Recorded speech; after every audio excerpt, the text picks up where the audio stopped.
What's the best all-around motorcycle? That's easy. Suzuki DR-650. Some people want to say the KLR, and the people who like really big dual sports, well, they're going to say the Honda Big Red Pig. No. Suzuki DR-650. It was a bike that a manufacturer was trying to use to hit every single market at the same time. It can go off-road, it's a fantastic commuter, and can touch 100 miles an hour, just barely. The problem with the DR650 is when you try to make a bike to do everything okay, you create a bike that does nothing well at all.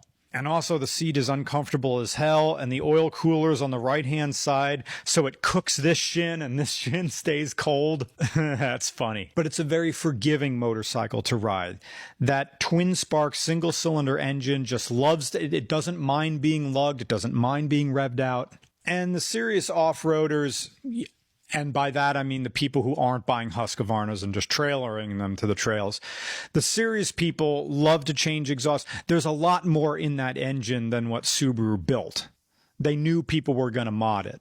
They knew people were going to change. And that's really the point of the DR650. Once you decide what type of motorcycling you want to do, you can change the bike to fit that need. Now, if you're not going to do anything, if you're just going to ride the DR650 on the street, fine. They make street tires for these wheels. Put them on. Enjoy the good gas mileage. Enjoy that you can see over all the cars.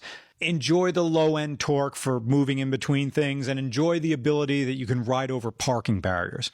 If you want to make this thing fast, a lot of people, there's a specific Mikuni carburetor, a pumper carb. This thing doesn't come with a pumper carb, where you can make a lot of power, especially with a very specific exhaust. You have to ditch the stock exhaust. It's made to be quiet.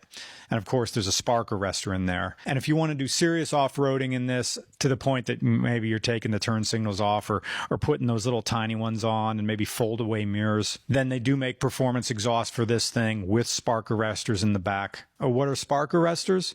Okay, if you want to ride a motorcycle on state land or government land, you need to have this little device in the exhaust, in the muffler, that prevents pops and any flames coming out the rear. It's a fire hazard sort of thing. Are spark arrestors really necessary? Well, say you lay the bike over and for whatever reason, some exhaust got into the headers, and they're coming out the back, and you could have a spurt of flame, and the conditions could be right, and it could be dry, and you could be in the Southwest, and there's some brush.